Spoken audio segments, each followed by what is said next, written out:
Salut la team, j'espère que vous allez bien. Aujourd'hui on se retrouve pour une nouvelle vidéo dans la série présentation de produits high-tech et aujourd'hui on va découvrir une chaise gaming qui a une particularité, c'est d'avoir des haut-parleurs derrière le dos. Ça peut être utile à la fois pour regarder des films, à la fois pour des jeux et des jeux en VR. On va découvrir ce que ça vaut avec tout ça. Donc n'hésitez pas à liker, à vous abonner à la chaîne, à mettre un petit pouce bleu pour soutenir la chaîne. Ce qui est bien aussi sur chaise 16, c'est qu'on peut régler les deux accoudoirs comme vous allez voir, les monter ou les redescendre. On peut également gérer la hauteur de la chaise, monter ou descendre la chaise en fonction de votre taille et de la taille de votre bureau. On a également la possibilité de poser ses pieds avec le repose-pied qui est juste en dessous de la chaise et qui va sortir comme vous pouvez le voir ici. En appuyant ici, on peut également gérer le dos de la chaise si on veut baisser le dos ou au contraire le surélever. Également, c'est aussi sur le même truc qu'il va falloir appuyer pour remonter la chaise et remettre le dos de la chaise en position initiale. Vous allez voir ça tout de suite. Et pour terminer, on va avoir le petit connecteur Bluetooth qui va montrer la particularité de la chaise, d'utiliser les haut-parleurs de la chaise. Et là, on va pouvoir entendre le son qui sort de la chaise et pas de l'ordi. Donc ce qui est intéressant. Donc je vous laisse écouter.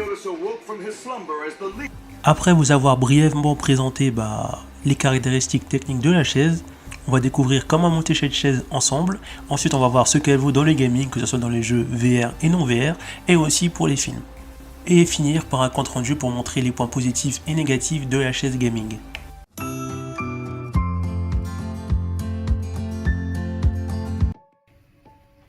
Donc première étape, vous prenez juste les roues de la chaise et vous les enfoncez juste ici. En fait il y a un petit trou, donc on les enfonce comme ça.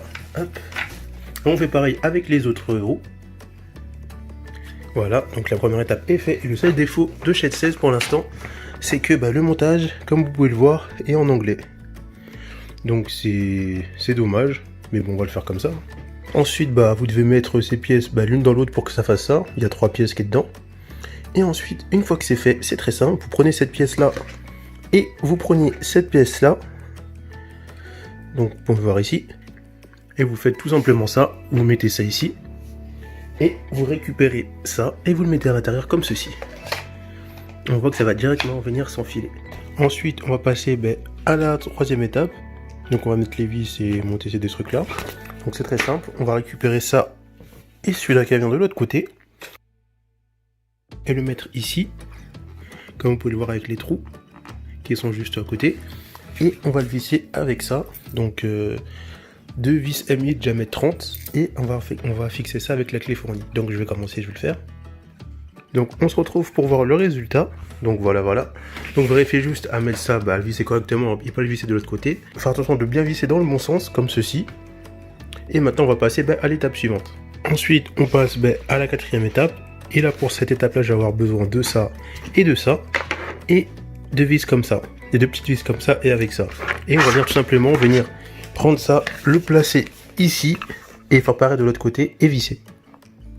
Donc en fait, on insère la vis à l'intérieur et on vient le placer ici, on visse, et dès qu'on a terminé de visser, on prend ça, et on vient le mettre juste ici, tout simplement pour le refermer, et pour faire beau en fait, faut pas qu'on voit la vis. Donc voilà le résultat final, à quoi ça doit ressembler. Donc on voit que sur les deux côtés, ça a bien été fait.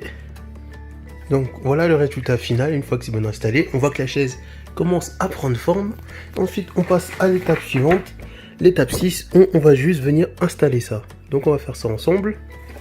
Donc pour cela, on prend les dernières petites vis diamètre M5.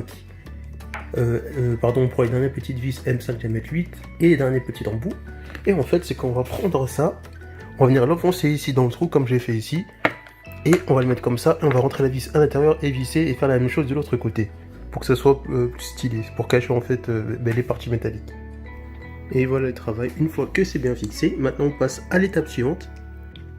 Maintenant on passe à la 7ème étape, donc on voit les pièces qui demandent. Donc pour la 7ème étape, il va falloir ça, et les deux appuis-coudes. Donc ce qu'on va faire c'est très simple, et comme vis ça va être du M8 diamètre 30. Donc ce qu'on va faire ça va être très simple, on va récupérer ça, et cette pièce là va venir ici, mais là il y a un petit piège, on voit que from, il faut que ce soit le même truc, enfin du même côté que le from ici. Après on pourra enlever les flèches, mais c'est juste pour le placer. Ça veut dire que je vais devoir le retourner. Bon, c'était un petit piège pour voir si vous faites attention. Et le mettre comme ceci. Donc là on voit que le from et le from est bien ensemble. la flèche bien l'autre forme ici. Et ce qu'on va faire en fait, c'est qu'on va juste venir placer des vis et serrer un tout petit peu. Et ensuite, on va faire la même chose ici. Et on va placer les deux pieds. Et quand tout sera bien mis, on pourra venir serrer. Et ensuite, une fois que vous avez bien placé les vis sans les serrer, et bien vérifier que vous avez mis celui-là au côté droit et celui-là au côté gauche, parce que c'est left en anglais et right en anglais aussi. Vous pouvez commencer maintenant à tout serrer. Ensuite, on passe à l'étape 8, et dans l'étape 8, on va récupérer les deux coussins de la chaise et les placer. Donc voilà comment je les ai mis. Donc là, on peut voir le résultat. Donc le premier, il va venir se placer ici, et on va venir le mettre comme ça. Hop. Donc ça, vous l'ouvrez, vous le fermez. Et ensuite, ça c'est pareil, donc ça va être des trucs un peu plus longs. Et on va venir les mettre juste ici en fait. On va venir fermer là, et faire pareil de l'autre côté. Et voilà, pour la 9e étape. Et maintenant, on va passer à la dernière étape. Et ensuite, pour la dernière étape, on va juste prendre le haut de la chaise et le mettre en dessous. Du coup, voilà ce que ça donne. Et ensuite, la chaise est parfaitement montée, comme vous pouvez le constater, avec les pieds, etc., etc. Donc, voilà. Donc maintenant, on va voir comment utiliser les deux haut-parleurs de la chaise pour faire sortir le bruit de l'ordi, pas sur l'ordi, mais sur la chaise. Donc déjà, ce qui est fourni avec ce boîtier-là, c'est un port USB pour le recharger. Donc la charge prend entre 3 et 4 heures. En fait, le petit logo rouge va apparaître quand vous le chargez, et dès qu'il sera vert, c'est que ça sera chargé. Ensuite, on a ce fil-là qu'on va brancher au fil qui est juste derrière ici. Donc je rappelle que quand j'ai acheté la chaise, ce petit truc-là, il était ici. Donc je pensais qu'il n'était pas parce que je ne voyais pas dans le carton, mais en fait il était caché à l'intérieur. Et on va venir juste le brancher ici. Voilà, on le branche comme ceci. Et ensuite, on va revenir là. Et on va tout simplement chercher les trous ici. On va le brancher devant les deux trous. Donc si on regarde bien dans les deux trous, je ne sais pas si on va bien voir. On voit qu'il y a un truc pour le son et un autre truc pour le son. Donc là, on voit que c'est pour un son plus élevé et là un son plus faible. Mais j'ai testé avec les deux et j'ai pas vu beaucoup de différence. Je crois que j'ai même pas vu de différence. Du coup, on prend ça et on le branche ici, dans un des deux trous. Et vous allez voir que quand je vais le brancher, vous allez voir, hop, là il est branché. Et là, je sors juste le bouton on-off qui est là. Donc là, il est en mode éteint. Quand j'appuie sur on, la chaise va dire que elle est connectée en Bluetooth. Et elle va se connecter automatiquement sur le PC, vu que j'ai déjà fait le paramétrage. The Bluetooth device is ready to pair. Donc voilà, il est prêt. Complete. Et ensuite, on va se rendre sur l'ordinateur et je vais vous expliquer les démarches à faire. Aïe, je me suis cogné. Alors, on va sur l'ordi, vous allez juste sur Bluetooth et vous cliquez sur ajouter un nouveau appareil. Vous cliquez sur Bluetooth, c'est pareil sur le téléphone, vous cherchez un nouveau appareil. Et l'appareil en question, donc moi, il va pas apparaître parce que j'ai déjà connecté. L'appareil en question, en fait, c'est celui-là. C'est GT Play. Donc moi, en fait, je vais me rendre ici et vous allez voir que je suis connecté casque GT Play. Et ensuite, une fois que tout ça c'est connecté, vous avez juste à écouter, par exemple, moi je regardais Seven Deadly Sins sur Netflix. À lancer ça. Et on voit que le son apparaît là.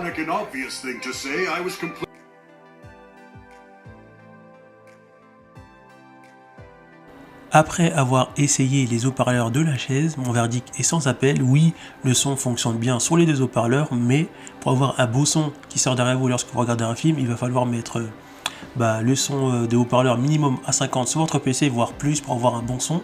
Et le fait de mettre le son aussi fort, les gens dans votre maison peuvent vous entendre d'à côté ou un peu plus loin. Et si vous habitez malheureusement dans un bâtiment, ça va déranger vos voisins. Du coup, voilà les défauts de cette chaise, mais sinon le son est relativement correct à partir du moment où vous pouvez mettre le son à plus de 50. Et voilà. Là où les haut-parleurs vont vraiment apporter un plus et vraiment exprimer tout leur potentiel, ça va être dans la VR, je trouve, que ce soit dans Virtual Desktop ou dans les jeux de voiture, surtout dans les jeux de voiture. Donc moi je trouve que vraiment dans les jeux de voiture c'est vraiment un plus et ça apporte une immersion supplémentaire d'avoir le son qui sort derrière nous. Certes dans les voitures, le son il est devant, il n'est pas derrière nous.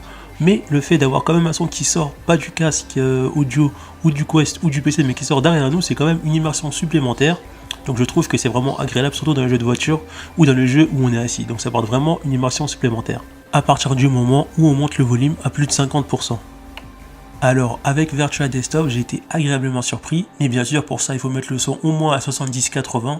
Pourquoi? Vous allez comprendre. Parce qu'au cinéma on a un son fort, qui sort soit de derrière nous ou du côté droit ou du côté gauche sur les murs. Le fait de mettre les sons forts derrière moi, ça m'a vraiment rappelé un peu le cinéma quand j'ai été immergé dans Virtual Desktop avec mon casque VR en regardant un contenu sur Netflix. Donc c'est vraiment un gros plus pour le casque.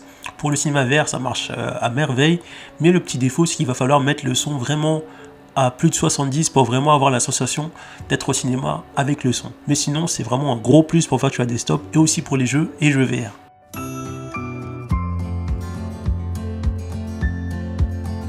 Alors maintenant, on va parler des points positifs et des points négatifs de la chaise, suivi de la conclusion. Donc maintenant, on va parler des points négatifs. Donc le premier point négatif, ça va être au niveau des deux haut-parleurs, parce que pour avoir un son quand même assez fort et assez bon, que ce soit pour le multimédia ou pour le gaming, VR ou non VR, il faut mettre le son minimum à 50. Et lorsqu'on met le son à 50 ou plus, ça peut vite devenir agaçant pour les personnes autour de nous. Par exemple, si on est dans un bâtiment par rapport aux voisins, ou de la maison, si on est proche d'une chambre de son frère ou d'une autre personne. Après, si vous avez une chambre bien isolée, c'est parfait pour vous. Ou si vous êtes tout seul dans une grande pièce, c'est parfait pour vous. Après, comme autre point négatif que j'ai rajouté, c'est au niveau de la petite manivelle qui sert à remonter la chaise, enfin à remonter le dos de la chaise lorsqu'on baisse le dos de la chaise. Si par exemple on n'est pas sur la chaise, assis sur la chaise, on n'a pas notre dos posé sur le dos de la chaise, comme vous avez vu précédemment dans la vidéo que je vous ai montré, au début de la vidéo, le dos de la chaise revient un peu violemment et à force ça peut abîmer le mécanisme qui permet de descendre et de monter le dos de la chaise. Ensuite, comme dernier point négatif que j'aimerais ajouter, c'est au niveau des pose-pieds de la chaise. Donc certes, ça apporte un confort en plus, mais le problème, c'est qu'au niveau des dos de la chaise, en fait, si vous faites plus d'1m90, parce que moi je fais 1m80, un peu plus d'1m80, et c'est un peu limite. Alors pour ceux qui sont plus grands que moi, qui font plus d'1m95 et 1m90, les pose-pieds vont être inutiles pour vous, parce que ça ne sera pas adapté à votre taille. Du coup, c'est un point négatif à signaler à ce niveau-là. Après, au niveau de l'intérieur, j'avais un dernier point négatif, c'est que j'avais une pièce qui était, je sais pas, j'ai l'impression qu'elle était pas neuve ou un peu déformée et la peinture elle était un peu enlevée. Du coup, ça va être tout pour les points négatifs. Donc, en point positif, vous vous doutez évidemment que ça va être au niveau des haut-parleurs de la chaise. Je pensais que c'était plus gadget qu'autre chose, mais ça apporte vraiment une différence et un confort supplémentaire lors de mes sessions gaming ou multimédia, et surtout en VR, et surtout dans les jeux voitures, je trouve, parce que là, ça moi, je trouve plus le réalisme. Ensuite, ce que j'aurais à dire dans les points positifs, c'est que à part les haut-parleurs, on peut régler les hauteurs des accoudoirs, on peut régler la hauteur de la chaise, on peut régler le dos de la chaise, on peut le descendre et le remonter, donc c'est un confort en plus, et la chaise elle est relativement confortable et assez facile à monter. Et puis voilà, hein. Donc la conclusion, c'est que cette chaise pour le prix de 159 ou 169 € est relativement abordable et elle offre une excellente un excellent truc supplémentaire, le fait d'avoir des haut-parleurs audio intégrés. Et pour ce prix, moi je pense que ça vaut vraiment le coup. Après, il faudra voir sur la durée si vraiment les composants sont de bonne qualité ou si la chaise va durer dans le temps. Du coup, voilà, c'était une petite vidéo pour présenter la chaise gaming avec des haut-parleurs. Si ça vous a plu, n'hésitez pas à vous abonner et on se retrouve pour une prochaine vidéo de présentation de produits high-tech. A plus la team!